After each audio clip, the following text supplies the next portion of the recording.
ನಮಸ್ಕಾರ ಸ್ನೇಹಿತರೆ, ಹ್ಯಾಪಿ ಗುರು tech talk YouTube ಚಾನೆಲ್ಗೆ ಸುಸ್ವಾಗತ. ನನ್ನ ಹೆಸರು ರೇಣುಪ್ರಸಾದ್. ನಾನು ಅಡ್ಮಿನಿಸ್ಟ್ರೇಟರ್ ಅಕೌಂಟ್ ಅಲ್ಲಿ ಇದು ಫ್ರೀ ರಿಪ್ ಅಂತ ಒಂದು ಸಾಫ್ಟ್ವೇರ್ ಇನ್ಸ್ಟಾಲ್ ಮಾಡಿದ್ದೀನಿ. ಸೊ ಅದನ್ನು ಕ್ಲಿಕ್ ಮಾಡಿದ್ರೆ ಯೂಸ್ ಮಾಡೋಕ್ಕೆ ನನಗೆ ಅಲೋ ಮಾಡ್ತಿದೆ. ಸೊ ಇನ್ನೊಂದು ಯೂಸರ್ ಅಕೌಂಟಿಗೆ ಲಾಗಿನ್ ಮಾಡಿದೆ. ಸೊ ಅಲ್ಲಿ ಆ ಯೂಸರ್ಗೆ ಡೆಸ್ಕ್ಟಾಪಲ್ಲೂ ಇಲ್ಲ, ಸರ್ಚ್ ಮಾಡಿದ್ರೆ ಸರ್ಚಲ್ಲೂ ಕಾಣ್ತಿಲ್ಲ. ಸೊ ಬೇಸಿಕ್ಲಿ ಆ ಯೂಸರ್ಗೆ ಆಕ್ಸೆಸ್ ಇಲ್ಲ.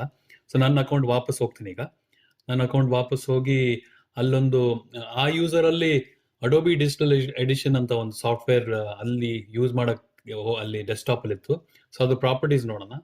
ಪ್ರಾಪರ್ಟೀಸ್ ಚೆಕ್ ಮಾಡಿ ಸೆಕ್ಯೂರಿಟಿ ಟ್ಯಾಬ್ ಕ್ಲಿಕ್ ಮಾಡಿದ್ರೆ ಅದು ಸಿ ಯೂಸರ್ಸ್ ಪಬ್ಲಿಕ್ ಅಲ್ಲಿ ಇದೆ. ಸೊ ಪಬ್ಲಿಕ್ ಫೋಲ್ಡರ್ ಅಲ್ಲಿ ಇರೋದ್ರಿಂದ ಅದು ಆಕ್ಸೆಸ್ ಇದೆ. ಸೊ ನಂದು ಈಗ ಈ ಸಾಫ್ಟ್ವೇರ್ ಎಲ್ಲಿದೆ ನೋಡೋಣ. ಸೆಕ್ಯೂರಿಟಿ ಕ್ಲಿಕ್ ಮಾಡಿದ್ರೆ ಬರೀ ನನ್ನ ಯೂಸರ್ ಫೋಲ್ಡರ್ ಮಾತ್ರ ಇದೆ. ಸೊ ಬೇರೆ ಯೂಸರ್ಸ್ಗೆ ಆಕ್ಸೆಸ್ ಇಲ್ಲ ಇದು. ಸೊ ಅದಕ್ಕೆ ಹೆಂಗೆ ಇದನ್ನು ಫಿಕ್ಸ್ ಮಾಡೋದು ನೋಡೋಣ. ಸೊ ಫೋಲ್ಡ್ರಿಗೆ ಹೋಗ್ತೀನಿ. ಅದು ಸಾಫ್ಟ್ವೇರ್ ಇರೋ ಫೋಲ್ಡ್ರಿಗೆ ಒಂದು ಕಾಪಿ ಮಾಡ್ಕೋತೀನಿ. ಕಾಪಿ ಮಾಡಿ ಯೂಸರ್ಸ್ ಕ್ಲಿಕ್ ಮಾಡ್ತೀನಿ, user folder. User folder click ಮಾಡಿ ಪಬ್ಲಿಕ್ ಕ್ಲಿಕ್ ಮಾಡ್ತೀನಿ. ಪಬ್ಲಿಕ್ ಇಲ್ಲಿ ಪೇಸ್ಟ್ ಮಾಡ್ತೀನಿ ಅದು ಸಾಫ್ಟ್ವೇರ್ ಕಾಪಿನ. ಸೊ ಇದು ಇಲ್ಲಿ ಪೇಸ್ಟ್ ಮಾಡಿದ್ಮೇಲೆ ಆ ಯೂಸರ್ ಅಕೌಂಟಿಗೆ ಈಗ ಲಾಗಿನ್ ಆಗ್ತೀನಿ. ಲಾಗಿನ್ ಆಗಿ ನೋಡೋಣ ಏನಾಗುತ್ತೆ ಅಂತ.